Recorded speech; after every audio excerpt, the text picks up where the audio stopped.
CultivatED Marketer, Episode 12, Kristen Majdanics, Part 2. We're going to talk team and what attributes of your teammates make a great team.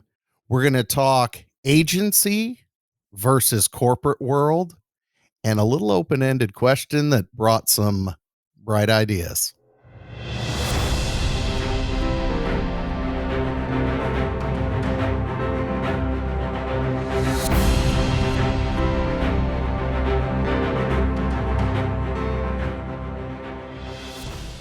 Welcome to CultivatED Marketer, where we talk marketing professional development so your garden of opportunity grows. This is Brent Bowen. And I'm Matt Tidwell. Matt, how you doing this late afternoon? I am well, Brent. It's spring. Spring has sprung, so that's nice to see. And things are opening up in more ways than one. So it's a great time. It's a very nice time. I have successfully converted Shrek-colored pool water to crystal clear pool water. So I'm looking for, as much as going to look forward to our conversation here, I'm looking forward to taking a dip in the product of my labor over the last 2 weeks. Excellent. Let me ask you a marketing question. I've heard that I saw on one of the marketing online pubs that we all get that this is a challenging time for pool owners and pool supply marketers because there's been a shortage is it chlorine, or I'm not a pool owner, so I don't know. Have you heard about that? I have not heard about any. I've heard of shortages related to marketing and certain industries like ketchup packets, right? Oh, okay. Right. So but I've not heard the pool. Similar. Yeah. My wife and I were listening the other day and they were saying something about how it was either chlorine or some sort of pool supply that you all who are fortunate enough to have a pool at your home will need to purchase. There's been a shortage of it, and so marketers in that industry are trying to deal with it. But maybe we all have that. It's a first world problem, right? Yeah, it is a first world problem. Now I'm curious, and I'm going to have to take a look and see what pool supply. I was in Walmart buying some pool supplies. Okay, all right. There seemed to be no shortage. Okay. Yeah, shout out to my friends at my IABC friends and former T-Mobile colleagues that now work at Walmart. Right. Little shout out to Walmart I was getting pool supplies there. There seemed to be no shortage. And, I will tell you, Matt, don't be too envious. Owning a pool is like the saying about owning a boat. The best day of the best 2 days of a boat owner's life is the day you buy it and the day you sell it. Yeah.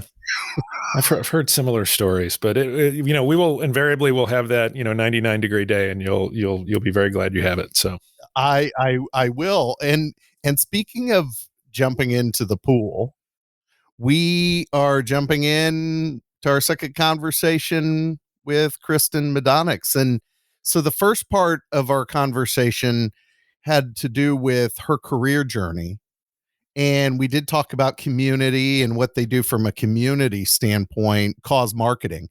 The second half of the conversation, we start this conversation with her because she's grown from individual contributor, very talented individual contributor. And last we left her, that's where we were transitioning out. Now we're talking the other side of the coin of what's it like to manage a team and what does she look for in attributes of great teammates.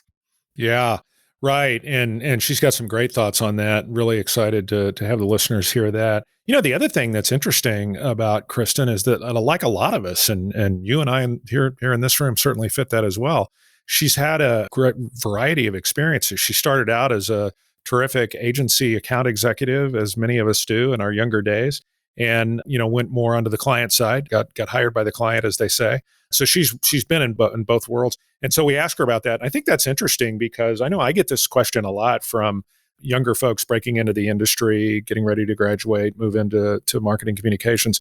What's the better environment? Is it better to work at an agency? Is it better to work at more on the client side for a company or a corporation, for-profit, nonprofit?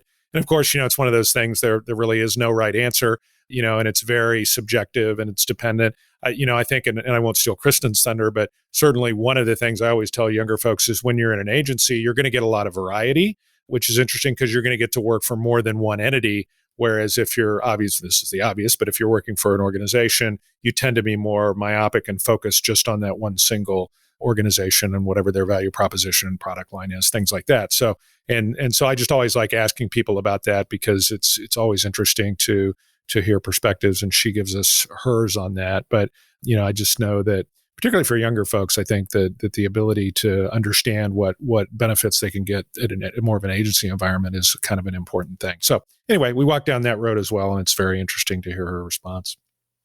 Yeah, that's something I think, and Kristen offers her perspective on her experiences and the counsel she gives. Well, I've been asked that question as well. And one of the things I end up in turn immediately asking an individual that's contemplating either environment is about their own value system, right? And where they see themselves enjoying the nature, where are they going to be best? Even going back to our Grant Gooding conversation. Sure. And Grant just wrote a blog post. I don't know if you saw this or Yes. not. I retweeted it. Yeah, so he wrote a blog post about it was very similar to the conversation we had around the A student, the B student, and the C student.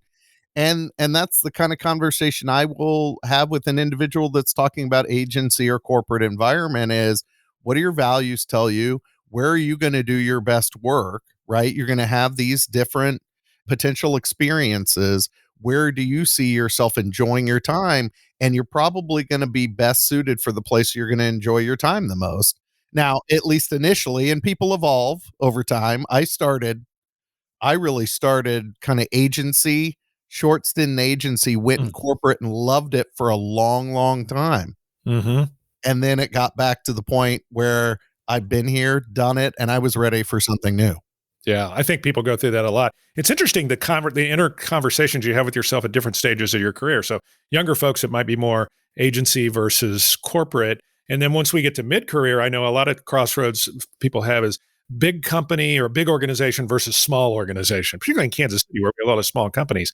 Because I worked in both, and I know people used to ask me, which did you like better, the big, huge global pharmaceutical company or, the much smaller agency or entrepreneurial? I said, well, it depends on, when you're in a big organization, you have a big engine underneath you. You've got more resources. You may have more funding, things like that. But you also have more bureaucracy, and you have to try to knock down those walls to get things done, right? In the small, cozy organization, you don't have near the bureaucracy, right? You don't have near the, kind of banging your head against the wall to get things done, perhaps, because, there are fewer walls, fewer silos. But you also may have much less of a budget. And so your resources become constrained. So again, it's in the eye of the beholder. It's first world problems in many ways, but it's just interesting kind of the different dialogues that we have as we move throughout our career. And I think that's one of the cool things about our show is we get a chance to explore some of those. Yeah, we get a chance to unpack our life experiences a little bit and the life experiences of our guests, the professional experiences.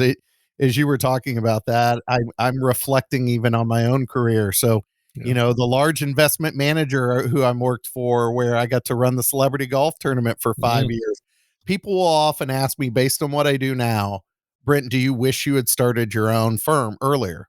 And my response is often, heavens no, because then I wouldn't have had these other experiences that led up to that moment. Sure. Right. That led up to me being ready to do this.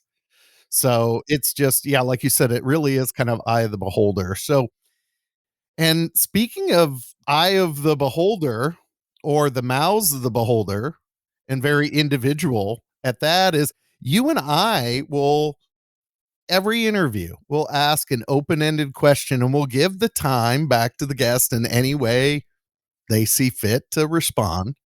And in this one, we ended up with a really cool experience, a really cool case study. You and I, and all the prep work we had done, all the things we expected out of the conversation with Kristen, we weren't expecting a really, can I cuss on this? A really kick-ass case study, right? So we ended up with a really cool case study conversation with her. So all across the USA, they were finding people at random, and if your name matched, it was your name of the day. You could come in for a free sandwich at Firehouse Subs.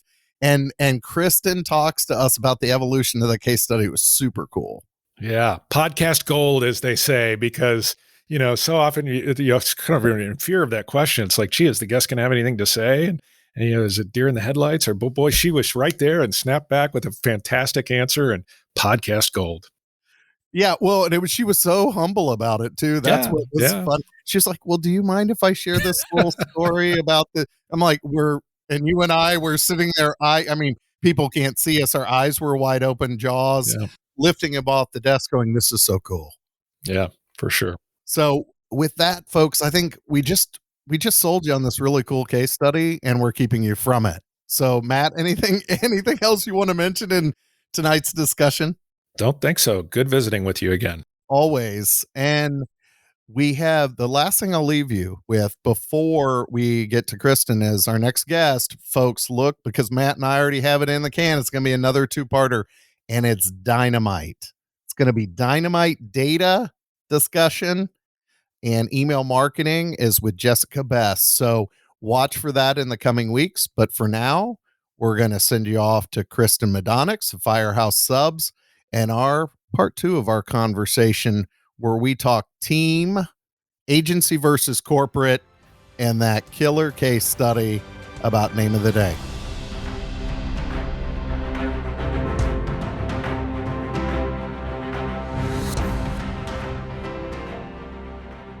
There's a flip side to that good coaching, though, right? Mm-hmm. You have to hire those people. Mm-hmm. Mm-hmm. So when we're talking about either hiring, and it sounds like you've got a great staff with you at Firehouse Subs, and you were talking about the relationship you have with your direct reports, and it's more than just skill.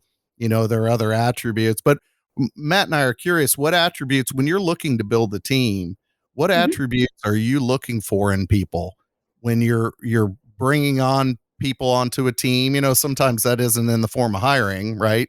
If you've worked in an organization, sometimes that's merging teams, what have you. What attributes are you looking for in your team members? Sure.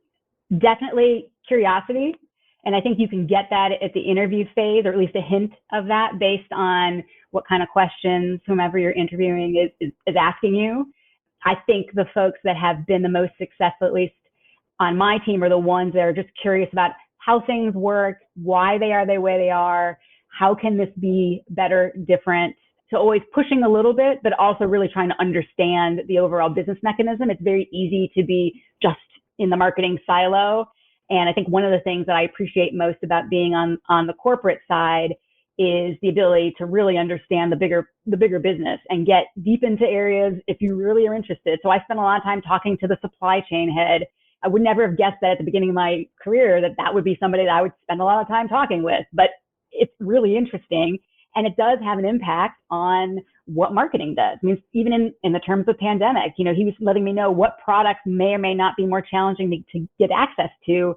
So that determined what we talked about to our guests. I don't want to promise them a product that we might have a supply chain issue because of something much further out from, our immediate world. So I think folks that are open and interested to learn in that way. I think also folks that are very detail oriented. I mean, there are 1,000 details in marketing. So people who are okay with, being really precise and persnickety, it pays off in spades, because then you don't have to go back and fix things later. So that's important to me as well. And in the spirit of that letting go, if I know I've got a detailed person, that's easier for me to say, I know they've got it, because they're particular, and that empowers me to all right, I know they're checking all the lines and the grammar and whatever else that needs to be checked. Great. So those things matter too. And then just understanding, kind of being a good steward of the brand. I mean, especially as we look at creative and tone and all those types of things, just people who can really kind of hear it and understand it and embrace what we've built, but also kind of help expand it. So that, especially that comes in on the social and the digital end with those folks who are creating content, is kind of helping build what we've already established, but also move it forward, because we never want it to be static. So a little bit of everything, I think. Yeah, it sounds like I was hearing a vibe not only of good stewards of the brand, but also some adaptability, right? As Mm-hmm. part of an attribute, particularly with the roller coaster we've had here. Your sentiment about connectivity to the supply chain too was hearkening me back to the conversation we were having a moment ago about comfort food. So I'm sure if you were incorporating or changing the product line, having that relationship with the supply chain was even more important moving forward. So Mm-hmm. certainly some great insights there. Definitely. Kristen, I wanted to ask you, because you strike me as somebody who's succeeded in a couple of different arenas, right? So definitely in the agency world, succeeding at a high level, now more on kind of what we would think of as the client side or the corporate organizational level. And I've been in both of those environments as well. And I get questions from young professionals all the time. Which one's better, right? Which one's is it, should I, particularly for a lot of the younger students I work with, should I go right away? Should I go work for an agency? What would the advantage be there? Or should I take maybe a deeper dive and go work for an organization where maybe I can learn, to your earlier point, learn more about the business, learn, take a deeper dive? And it's sort of a hard question for me to answer because a lot of it is dependent on the person and kind of what they're looking for. But just because you've been somebody who's done it at high levels in both environments, what have you noticed maybe is some of the differences between the two? And would you recommend maybe one environment over another for a younger pro who's just kind of starting out in the field? What do you think? Sure. And I guess I'll qualify this by I'm biased by my own experience, but I did find a lot of value, especially early on in my career, where perhaps I wasn't 100% sure where I wanted to go. I had a general sense, but the agency environment was great because I got exposure to a lot of different industries, a lot of different types of work, all within one general, at the time, public relations vein. And then that expanded as I started to join agencies that were broader in their support. So I got a lot of exposure in that respect and really could kind of try a couple of different things, different types of clients, different types of work, really talk to people who did different types of jobs and understand what that meant and how they got there. So that was a good introduction, I think, at that point. I think as I got older, I decided I was ready to go into the corporate side. Like I felt like I had enough work experience to say, all right, I'm ready to be more focused. And the interesting thing on the corporate side is once I got there, yes, I was focused on one business, so the Firehouse Subs business, but it was pretty broad in terms of what you work on once you're inside. It's not just marketing. As I said, we spent a lot of time with supply chain and QA and the field operations component of it, which we've not talked a lot about, but the franchisee component is very different. Kind of a funny story is I remember when I joined Firehouse, I thought, oh, great, I'm leaving agency world where I had a whole bunch of clients and I'm going to corporate where I'll have one. And then I realized I joined a franchise entity, which has a whole bunch of clients. So I went from one to the other. So I quickly learned what that meant and how to navigate it. So even though they are all from the same brand, is just sometimes you have a lot of different voices kind of giving you feedback. So a little bit different, but a little bit the same. So I think it depends on a bit of where you want to go, or where you think you want to go at that early stage of your career in terms of what kinds of opportunities would be a good fit. Yeah, no, I think that's a great point. Definitely a lot to consider with both of those. I know, in my impression, I know, Brent, you're also somebody who's worked in both environments, right? So somebody asked me what are the differences after I'd left agency and been in corporate, actually for a really large global pharmaceutical company at the time. And I said, well, it's nice that I'm in a global pharmaceutical company because I've got this huge budget. I've got this big engine under me, right? And I can do just about anything I want. It's pharma, it's all that. But you also have to deal with things like silos, bureaucracy, a lot of kind of driven career people that may or may not have the best interests of your department. Let's face it, at heart. I mean, we see this happen in large corporations versus an agency where, it's great. Kristen, you mentioned the variety, which is terrific, but you also have some volatility there as well, right? Because as we all know, particularly you and I started at a smaller agency, if you lose a large client, that could mean that, nobody gets paid on Friday if it's a small enough agency on Friday. So it just goes to show us, Brent, that everything in life is a trade-off. But I do think that that's what makes this an important question for us to think about as we work with young marketers, right? Is so that they understand kind of what some of those trade-offs are. Mm-hmm. And what their tolerance is. I mean, everybody's tolerance for those types of risk is different. Yeah. And I think it's to some degree age as well, because I know when I'm kind of like you, I felt like, well, at a younger age, I'd been exposed to all this variety at agency, but maybe I was ready for more of an organizational role where I could take a deeper dive. Mm-hmm. Yeah, to borrow from Kristen's metaphor earlier of the roller coaster, either path you choose is going to be a carnival ride. It's just going to look a little different. Exactly. It's going to look a little different depending on which ride you choose. Sorry, it's always an adventure, either ride. Regardless, it'll be an adventure of some sort. Mm-hmm. That's right. Is it the water ride where you're not quite sure what the bureaucracy water blasts are going to bring? Or is it going to be more of a traditional like bungee ride where there are the ups and downs and there's a lot of high adrenaline and a lot of fun, but woo. Mm-hmm. Yeah. Yep. It's just a different carnival ride. For sure. On that note, we've had a lot of fun with you, Kristen, and chatting and hearing about your career journey and hearing some tremendous insights about what you all at Firehouse Subs have been doing related to the pandemic. Is there anything else you'd like to mention that we may have missed? I know there's one last thing I want to get out of you, but is there anything we may have missed that you might like to mention? Well, you've piqued my interest now. What is this that you want to get out of me? Well, I'm going to bookend. It's a simple thing. It's not, are you open today? That's no, I'm kidding. Oh, of course. Yes, we're open. No, I wanted to bookend the cause piece around if people want to contribute, what's the best way they can go out and contribute in addition and above and beyond going in and dining. How else can folks contribute? Sure. Well, in addition to going into the open restaurants, you can also donate online at firehousesubsfoundation.org. So if you'd like to do it from your mobile phone or your laptop, by all means, they appreciate all the support. Okay. Now that's great. Now, anything else? You know, this other story came to me. It doesn't really fit in anything we were talking about, but it's kind of a fun story. So the story is, it's kind of about, working with what you have and how to deal with brainstorming. So in the pre-pandemic era, it was up November, and the CEO comes into my office one day, as he typically does, and say good morning, we chit chat. And he says, we finished our system-wide media flight for the year. We're not going to be on until the next year. And he said, sales are okay, but I'm a little concerned that they might get a little soft in the coming weeks. I'm just concerned about that. And then he leaves. And so, when you have a conversation like that, you don't go back to whatever you were doing. You figure out what to do about this concern that he's just expressed to you. So I send a note to my immediate team and I say, hey, we're meeting in 2 hours. This is the challenge. We need to think about what we would do to drive sales with no extra media quickly, because we need to make an impact, basically in December. See you in 2 hours. And so the benefit of kind of how we had to frame up that challenge is that we had some limitations to work with. So we didn't have any immediate dollars. We knew we needed something that could sustain itself not just for a day, but for a period of time, because we didn't just want to impact one day of sales. We needed multiple days of sales. So I said, okay, these are the limitations, but the rest of the walls are wide open. So what do we do? And by going through that process, I really realized how helpful it was to have some limitations to your ideation. Sometimes you think, I want blue sky because it's easier.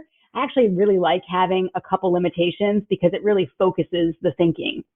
And what came out of that was something we ended up calling Name of the Day, which was kind of what it sounds like.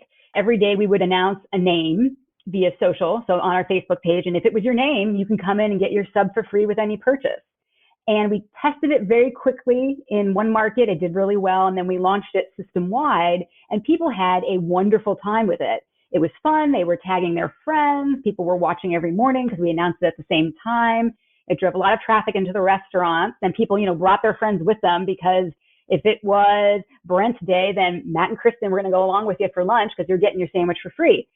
So it was really fun from that standpoint, and it really helped us create something out of what started as nothing. I mean, we had no paid media to support that, but the fun part of that story is really more about how we got to the concept, which was by having limitations as opposed to just saying, I need millions of dollars, because we knew that was not in the cards. We had to come up with something that was much scrappier than that. And I guess it goes a little bit to the conversation we had earlier about trusting. So we ideated that, and then one of the directors on my team said, I want to champion this idea. I'm going to make it happen. And I very much kind of stepped back and, of course, was involved, but she really owned it and did a top-notch job with it. It worked really, really well. And there are all kind of ins and outs of a roller coaster of that experience in terms of figuring out the names and all that kind of fun stuff. But we did end it with, it was right before Christmas. So last day was fa la la la la. If your name started with F-A or L-A, subs are on us. So we did have a lot of fun with that program, but you never know where a good idea will come from, or what's kind of under what pressure you might come up with a great idea. Well, and those limitation elements probably allowed you, because of that area, those were removed. You spent less energy having to worry. You knew what the table stakes were. Mm-hmm. So it allowed you to get extremely creative about the solution itself. That's really cool. I was going to ask you how you derived the name. So was it more general like that, or did you pick specific names?